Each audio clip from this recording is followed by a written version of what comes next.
Hello, welcome to today's Career Insight Lunch and Learn. If we haven't met before, my name is Julie Cullen and I specialise in helping women to build their confidence in the workplace. So what you're watching now is one of my weekly lunch and learns that I do every Friday at 12:30 to share some career advice, tips, information, and allow you the opportunity to ask questions if you're here live. If you're not here live, if you're watching on the replay, still drop a question in the comments if you've got one, and hopefully I will be able to pick that up later. Tag me on it so I can see that it's there. If you would like to see the replays, if you've missed any of them before, I'm just going to type a link into the chat bar. So in there, if you go to that link, just type in your details, name and address, and you will get access to all the replays from my Lunch and Learn series. Now, hopefully this session is going to go well. I just got a notification from Zoom there that my network connection is unstable. I don't know why. Fingers crossed it stays okay and up for the next 20 to 30 minutes. If I start, if my voice starts going or my image starts disappearing, let me know in the chat bar. Okay, so let's get straight into it. We are going to focus on getting you ready for your next performance review. So what I want to know from you guys today is if you're not a regular, what I do is I ask you to participate by putting comments in to let me know where you're at, what questions you might have. So feel free to chat away. One of the questions I have for you today is, how do you feel about your performance review? So given that there's a few of you here already, I'm suspecting one or two of you may find that you're maybe not confident about your performance review, or you're looking for some tips or guidance, but let me know in the chat bar. Looks as if it's not just my network connection that's unstable, because I've just seen a few people drop out and come back in again. Okay, so type in the chat bar, how do you feel about your performance review? And while you're doing that, I want to just talk about the importance of the service review, the performance review rather, because so many people pay lip service to it. They treat it like it's a tick box exercise. And if you do that, I would encourage you not to. If your manager does that, I would encourage you not to follow suit. I would encourage you to do it because there is value in it for yourself as well. So first of all, it is an opportunity to remind yourself and your manager of everything that you've achieved that year. You know, many people believe it's the responsibility of their manager to notice everything they've done throughout the year. In truth, it's up to you, right? It's up to you to make sure that they're aware. They're a busy person, right? They might not always notice or be aware of some of the stuff that you're doing. I certainly had that experience. I used to do a lot of give back. So in our in company, we had a lot of diversity initiatives. I was very involved in women in technology, trying to get more women into technology. And when everybody in the organisation where I worked knew that. But when I moved to a new team, a new department, a new section of the company, nobody knew that. And I remember the first review when my manager was looking over my documents. She's like, wow, look at all the stuff you do around mentoring and give back and presentations and workshops and things. So really, really good just to make sure that they are aware. Secondly, it identifies where you and your manager might have a difference of opinion about your performance. Now, hopefully, that shouldn't happen at your final performance review. Hopefully you're having some conversations throughout the year, but if you're not, that can be a bit awkward. Now, you may think you're doing a great job, you're a really hard worker, you believe that you're worth a great performance evaluation. Your boss might not see that way. They might see you as an average performer relative to the rest of the team. So they'll have a very defined set of criteria that they rank you against, particularly if you work in a large organisation. And then they also have to rank you against your peers. So you need to understand how your boss views your performance, not just for yourself, but relative to your peer group. And one of the things I always say is, don't get upset by it. If you disagree, then you need to be able to have that conversation with your manager in a calm manner, okay? So if you have a disagreement, and you don't have the documentation that we're about to talk about today to back up why you believe you're a high performer, then that makes for a difficult conversation. But if you can point out, then you can lead that conversation with your manager. Don't get upset by it. have the conversation. There are options open to you if it doesn't go the way you expect. Thirdly, it gives you the opportunity to reflect on what you've achieved and what you want to focus on next. And I think that's so important. I think even if your company doesn't do performance reviews, I think you should do your own. I do mine every quarter. Give myself a little review of what I've done, what I've achieved, and what I want to do next for me and my business. So it's a chance to look at what you've achieved, whether or not you're happy with that, what you want to focus on. It helps both of you understand what are your strengths and your areas for improvement. And it gives you focus to talk about how you want to develop yourself, what you want to do next. Okay, so lots of good reasons why you should be doing a performance review. Performance evaluation, documenting it down. And if anybody's been to my sessions before, you'll know that I always recommend that you should take some time, 10-15 minutes at the end of every week, just to jot down what you did well that week, what you're proud of, any thanks or give back that you received, any feedback you received. If you do that and it comes to your performance review, it's not such a big deal because you've got it all documented. You don't have to search about in your emails and documents and folders trying to find what you did throughout the year. Okay, so if you take the time to fill a review and document what you've accomplished, you will have a lot more confidence having that conversation with your manager, because I know there are a few of you who struggle with the confidence in having the verbal conversation, at least if it's in black and white, that gives you a baseline for that conversation. So what I am going to do with you is, if you want to take notes, that's fine. I also have a workbook that has guidance on what should be in when you're documenting your performance review, what should be in there, and the words and language you should be using when you're documenting and when you're verbally speaking, giving feedback during the performance review about what you did, what you achieved. So the first thing you want to do is obviously gather your input. So you want to do an audit of everything you've achieved. So I've already mentioned, make it a habit to keep a log every week, so when you come to do your performance review, you've already got that information. And what you want to do is you want to document what you've achieved, what projects you've completed, what positive feedback you've received, any thank yous you've received, anything you've done to help other people, any personal development you've done, what obstacles and challenges you've overcome. So if you're just doing this once a year and you're not keeping a log of that every week, or at least every month, then it makes it very, very hard. It makes doing the performance evaluation a big task. And if it's at the end of the year, it can be a little bit crazy trying to do that. So think about keeping it more regularly. Second thing you want to do is then write your draft. So your draft obviously should have the highlights. So you don't need to put everything that you've done the whole year into performance evaluation, but you do want to showcase yourself. What are your key achievements and contributions that you want your manager to be aware of, especially if so when we used to do it in our company that I worked for, we would have to make some business commitments at the start of the year, and then you were assessed against the results that you achieved versus those business commitments. So you want to make sure that anything that you put in your review highlights what you committed to at the start of the year. So this is your personal success, your contribution to the team that you work for, or to any projects that you've been involved in. Your highlights. What is your executive summary of what you've achieved that year? Secondly, and this is really important, and a lot of people miss this out, and this is where Fiona, you want to get a lot more detailed, and this is where it should change every year, is the data, the statistics, the numbers to back it up. Now, in some roles, this is really easy. If you work in sales, then it's, did you meet your revenue targets? Did you exceed your revenue targets? How much revenue did you generate that year, etc.? There's numbers. If you work in a contact center, then you're measured on customer sat and your phone rate and your stuff like that. So you've got very specific numbers. Sometimes it's a little bit more difficult, but you really want to dig deep. Data, statistics, numbers look great on performance evaluation. They also look great in a CV. If you're out there looking for new work, they look great.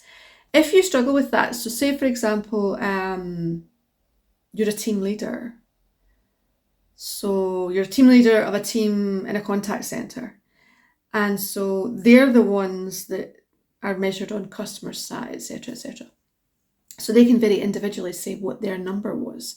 You are then reporting on a team number.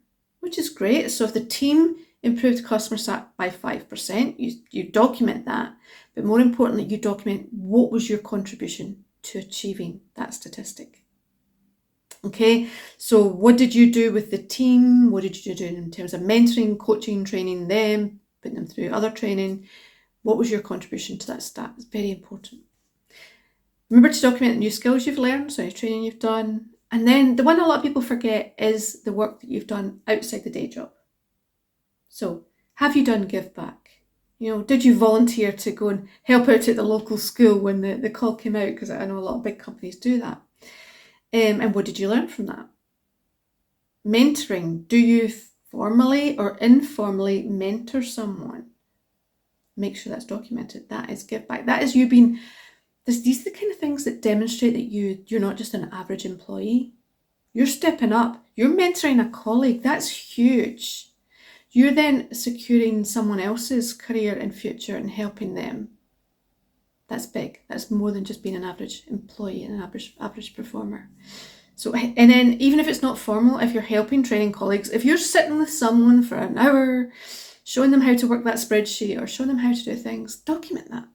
Find some way of documenting that in your performance evaluation, because again, that's give back and you're going above and beyond what your job requirement is. That's a higher performer than someone that just sits and does the job and nothing else, right? So get that rounded view of everything that you've done. Now, one of the most important parts, when you're doing your review of your document, once you've got all your contribution there, you've documented everything you've done, I want you to then focus on the words you use, the language. This is all about you. So you want to be using words like I achieved, I improved, I developed, I managed, along with the stats, along with the data. That is what gives your performance evaluation impact. And you want to be doing that both in the document and when you get to doing the review. Okay, and in the workbook where I just sent a link, I've got in the appendix, there's about 100 words that you can use that are powerful, impactful language. So go through it, the fine-tooth comb, and make sure it is all about you. Because if you're in there writing, oh, the team achieved this, we did that, etc., which a lot of people can be guilty of doing, then that performance evaluation is not about you. And therefore you've not got the ammunition to say why you're a top performer and not just an average performer. Okay, so it's all about you. Finally, fourthly, before you submit it, you want to review it. If you can get a colleague or a mentor to review it with you, that really helps, especially if they ask you questions, because it prepares you for the kind of questions you might get asked at your performance review, which in turn helps you build the skills to articulate and speak confidently about what you've done. So if you have a mentor or a colleague that's maybe got a little bit more experience than you, then that's a great thing to do. Okay? So let me know if there's any questions about that. But that's the 4 key things that you want to be doing. And it's all there in the guide. You want to gather your input, and I recommend, say, doing it weekly rather than waiting to the end of the year. Write your draft. Don't just write something and submit it. Write it as a draft. Walk away from it. Come back to it a couple of days later and review it in terms of the wording, the language. So number 3, get that powerful impact language in there along with the data and the statistics to help support that. And finally, if you can get someone else to help review it with you, that is fantastic. Now, sometimes it's a lot easier to put that into a document than it is to verbalize that in the performance review. The more you use that kind of language, I did this, I achieved that, look at me, I'm fantastic, is basically what you're saying. People can feel uncomfortable with that. So what I'll actually do is I'll share with you there was a little video I did, I think it's only about 10 minutes long, and you can access it via that link. And in there, there's the video about language that you want to remove. So I was coaching a client the other day, someone who is going for interviews, so they're job searching. And when I asked them to describe what they did, they talked about we, the team, the process, no sign of the word I, and they kept saying, we just did this. Even when I coached them to start saying it was still, I just did this. Just is a terrible word. And there are a lot of words that you may be using that you might not be aware of that minimize the impact of what you're saying. So I want you to, if you think that might be you, if you suspect that's you, if you struggle to articulate in your performance review, take a look at that video, and there's another workbook associated with that video that gives you the language that you need to remove and suggestions of what you could say instead to make it sound more powerful. Okay, if you have any questions, now's a good time, because I'm going to be wrapping up soon. I mentioned a client, so just to share her story. This was around the using the workbook and going into your performance review, and what you'd mentioned, Fiona, about the new manager, old manager thing. When she came to join my coaching group, she was in the process of moving from one team to another team. And in her old team with her old manager, she felt like her old manager they didn't get on, that her old manager didn't rate them. They were going through performance reviews, and she mentioned something that suggested that she was just going to do the basics and get it in there and get it in there, get the performance review over and done with, because she was moving on to bigger and better things. And so we had a conversation, and I persuaded her to take a different approach. And that this was her opportunity to get it down in black and white about how amazing she was, what a fantastic year she had, and all the things that she'd achieved. And so she used the workbook, and she wrote an amazing performance evaluation for herself. She shared it with me, and she submitted it, and her manager signed it off, and that was fine. She moved on to the next job and didn't think anything of it. She never thought about who else might be reading that document, because her new manager, wanting to know what kind of performer was coming to join his team, had to read her performance evaluation. And he was so impressed and so blown away that he actually mentioned it publicly in their department meeting. Okay, you don't know who's reading your performance evaluation. So it's not about using repetitive language. And I know that can happen, because I was the same. I did the same job at one point for about 6-7 years. The business, the targets didn't change much. The job that I was doing didn't change much. So I felt as if, I was kind of writing the same thing every time. But every time, just try and tweak it a little bit, make it a little bit better, put more powerful language in there, put data statistics in there. They should change year on year. And just try and think of how you use evidence of what you've achieved. So if you're in your performance review saying, I achieved X, Y, and Z, and it sounds like you've said the same thing, back it up with some kind of example. So maybe this year you worked with a certain individual to achieve that, or you achieved that with a different client, or something was slightly different this time. Or it wasn't that different, but last time you didn't mention it, this time mention it. Hope that helps, Fiona. Let me know. So let me know in the comments, was that useful? Did you find that helpful? I realise we're now at the 20-minute mark, so I'm going to try and wrap up. Keep to my promise of keeping these short and sweet, so you can condense them over lunch while you're eating your sandwich.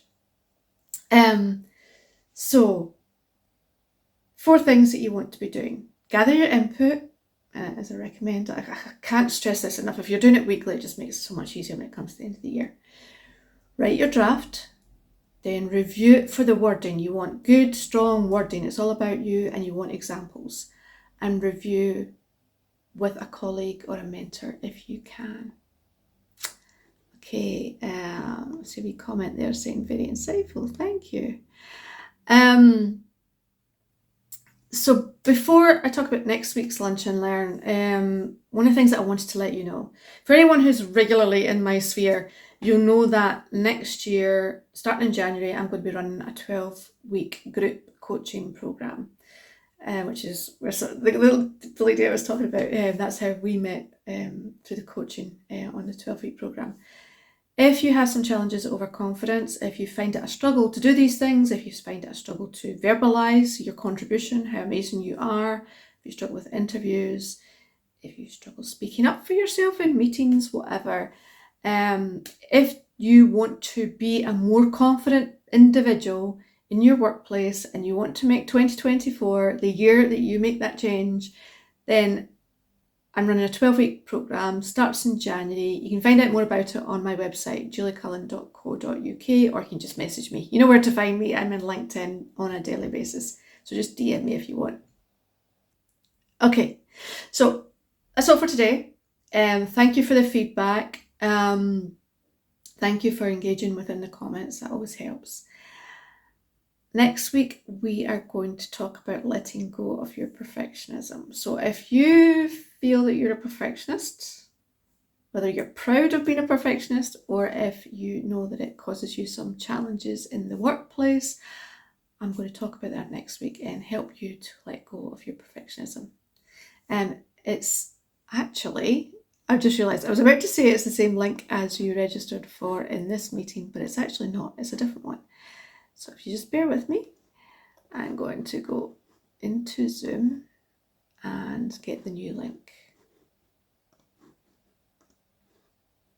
My meetings, yeah, it's a new link. So let me just go and get that for you. Copy and paste it into the comments. I'll send an email with information on it anyway, so you've got that. Okay, so that's all for today. Thank you for joining. Enjoy the rest of your day and have a lovely weekend.